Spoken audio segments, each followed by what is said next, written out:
Like, don't get me wrong, like, I give, like, hippie vibes and stuff like that. Most hippies are Democrats, but people aren't ready for that conversation. But I lean towards the more intelligent people that actually work to better the economy and, you know, state of being. Donde vives? I don't give that out. Privacy reasons. Voice don't match the person. What do you expect me to talk like? A little girly girl?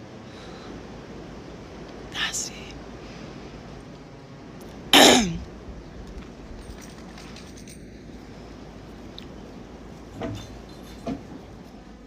I don't go live on IG only because I don't, it's not as like, comments aren't as filtered, and people go out of their way to go to my Instagram